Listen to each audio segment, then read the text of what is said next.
கன்னி ராசி அன்பர்களுக்கு இந்த ஆவணி மாதத்துல உங்களுடைய ராசியிலேயே செவ்வாய் பகவான் இருக்கிறார். அந்த செவ்வாய் பகவான் அப்படின்னு சொல்லும் போதே ஒரு கர்வமா இருக்கக்கூடிய ஒரு கிரகம் தான். அதாவது சூடா இருப்போம், ஃபாஸ்டா இருக்கும், அதே சமயத்துல ஒரு அதிகாரம்ன்றது அதிகமாக இருக்கும். யார் யாரெல்லாம் இந்த சீருடை உத்தியோகத்துல இருக்கிறாங்களோ, அதாவது டிஃபென்ஸ், நேவி, ஆர்மி, அடுத்து போலீஸ் உத்தியோகம், அடுத்து தீயணைப்பு துறை, இந்த மாதிரியான ஒரு துறை சார்ந்து ஒரு சீருடை சார்ந்து ஒரு தொழில இருக்கிறீங்களோ, வேலையில இருக்கிறீங்களோ, அவங்களுக்கு எல்லாருக்குமே இந்த செவ்வாய்ன்றது ரொம்ப ஆதிக்கம் நிறைந்த ஒரு கிரகமாக தான் இருக்கும். இப்படிப்பட்ட இந்த செவ்வாயாகப்பட்டது உங்களுடைய கன்னி ராசியின் மீதே பயணிக்கும் போது சில தில்லான சில விஷயங்கள்லாம் உங்களுக்கு நடக்கும். அதாவது எதையுமே துணிஞ்சு செய்வோம், துணிஞ்சு இறங்குவோம் அப்படின்ற மாதிரியாக அந்த துணிச்சல்ன்றது அதிகமாக இருக்கக்கூடிய ஒரு நேரமாக தான் இந்த கன்னிராசி என்பர்களுக்கு இருக்க போகுது.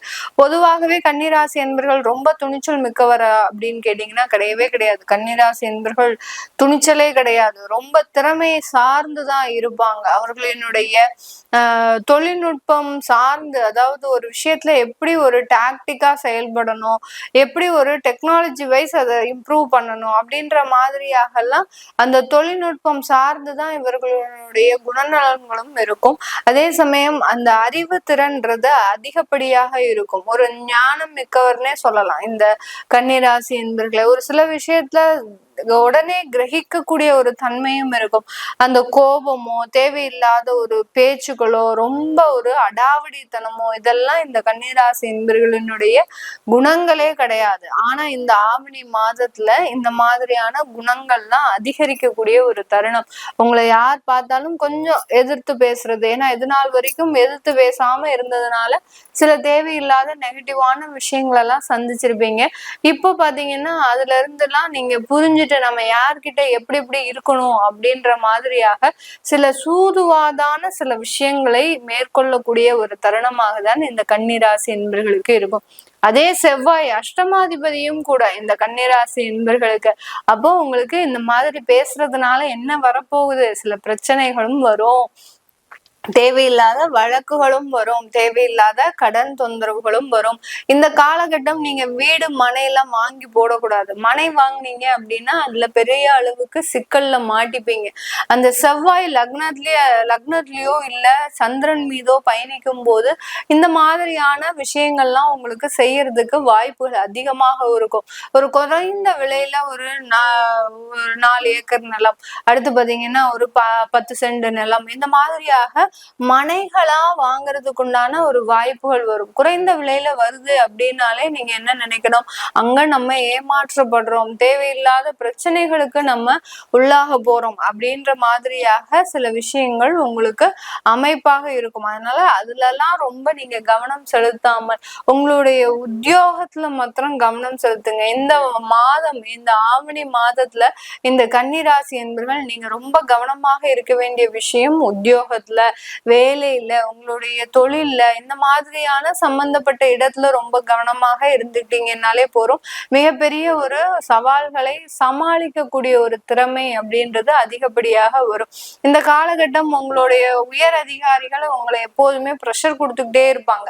சும்மாவே இருக்க மாட்டாங்க. ஏதாவது ஒண்ணு செஞ்சுட்டு போயிடு நீ வீட்டுக்கு, ஏதாவது ஒண்ணு இந்த ப்ராஜெக்ட இந்த மாதிரியாக கம்ப்ளீட் பண்ணிட்டு போயிடுங்க அப்படின்ற மாதிரியாக உங்களுக்கு ப்ரெஷர் கொடுத்துக்கிட்டே இருப்பாங்க. நீங்களும் அந்த வேலைகளே ரொம்ப திறம்பட செய்யணும்னு நினைச்சு அதுல ரொம்ப ஓவரா இன்வால்வ்மெண்ட் ஆகி உங்களுடைய திறமைகள் எல்லாமே அங்க பாதிக்கப்பட்டுரும்.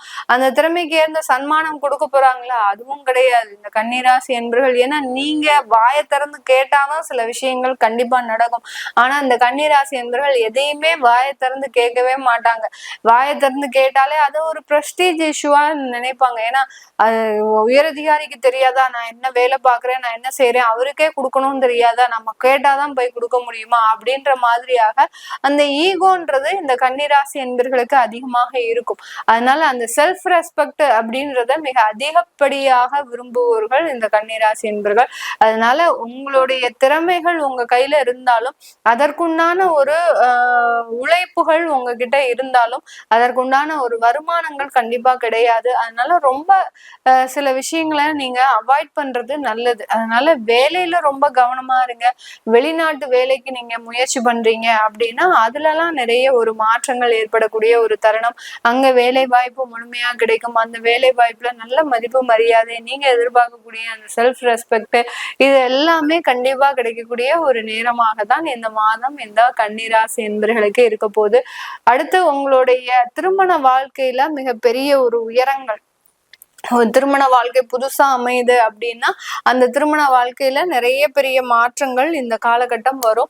அதே சமயத்துல இந்த காலகட்டத்துல அந்த திருமண வாழ்க்கையில ஒரு நல்ல அனுபவங்கள், ஒருத்தருக்கு ஒருத்தர் புரிஞ்சு நடந்துக்கக்கூடிய ஒரு தன்மை. இப்போ சந்திரன் மீதே செவ்வாய் பயணிக்கும் போது பெண்களாக இருந்தீங்க அப்படின்னா உங்களுடைய கணவர் உங்களை ரொம்ப அருமையா புரிஞ்சு நடந்துப்பார், ரொம்ப பாசமா இருப்பார். மேடம் 1 மாதத்துக்கு தான் இருப்பாரா, அதுக்கப்புறம்லாம் இருக்க மாட்டாரா அப்படின்னு கேட்டீங்கன்னா, இந்த செவ்வாய் உங்களுடைய ராசியில எத்தனை மாதத்திற்கு இருக்குதோ 45 நாட்களுக்கு தான் இருக்கும். அதனால அந்த நாட்களுக்கு மட்டும்தான் அந்த மாதிரியான மாற்றங்கள் வரும். அதனால இந்த இடத்துலயே நீங்க சில சாதிக்க வேண்டிய விஷயத்தை சாதிக்கணும். உங்களுக்கு தான் நிறைய ஒரு கவுன்சிலிங் எல்லாம் நல்லா பண்ண தெரியும். இந்த கன்னிராசி என்பர்களுக்கு ஒருத்தவங்க கிட்ட நம்ம எப்படி பேசணும், எப்படி நடந்துக்கிட்டா அவங்க கிட்ட இருந்து காரியம் சாதிக்கலாம் அப்படின்றதெல்லாம் இந்த கன்னிராசி என்பர்களுக்கு அதிகப்படியாக தெரியும். அதனால அந்த மாதிரியான நேரம் இருக்கும்போது கண்டிப்பாக சில விஷயங்களை நீங்க சாதிக்கக்கூடிய ஒரு தருணமாக தான் இருக்க போகுது. புதிதாக திருமணம் முயற்சி செய்யறவங்களுக்கும் நல்ல ஒரு திருமண வாய்ப்புகள் வரும். 2வது திருமணமும் நல்ல அமைப்பாக தான் இருக்கு. 2வது திருமணத்துல சில ஒரு கண்டிஷன்ஸ்ன்றது இருக்கும். உங்களுடைய ஜாதகப்படியோ உங்களுடைய கோச்சார நிலவரப்படியோ நீங்க குழந்தைகளோட தான் திருமணம் பண்ணிக்கணும் அப்படின்ற மாதிரியான ஒரு அமைப்புகள்லாம் இருக்கும். அதனால அதெல்லாம் பார்த்து தெரிஞ்சுக்கிட்டீங்க அப்படின்னா நல்ல ஒரு மாற்றத்தை இந்த ஆவணி மாதத்துல இருந்து நீங்க அனுபவிக்கக்கூடிய ஒரு நேரமாக தான் இருக்க போகுது. இது எல்லாமே நம்ம கோச்சார நிலவரப்படி பலன்களை கணிச்சு சொல்லியிருக்கிறோம். உங்களுடைய சுய ஜாதக தசாபதி பலன்களை பார்க்கணும் விருப்பப்படுறவங்க கீழே இருக்கிற நம்பருக்கு வாட்ஸ்அப்ல அப்பாயின்மெண்ட் வாங்கிட்டு நீங்க என்கிட்ட கன்சல்ட் பண்ணிக்கலாம். நான் மேல சொன்ன சில விஷயங்கள் உங்களுடைய வாழ்க்கையில நடந்திருக்கு அப்படின்னா கீழே கமெண்ட் பாக்ஸ்ல பதிவு பண்ணுங்க. உங்களிடமிருந்து விடைபெறுவது உங்கள் ஆஸ்ட்ரோ பூர்ணா. நன்றி, வணக்கம்.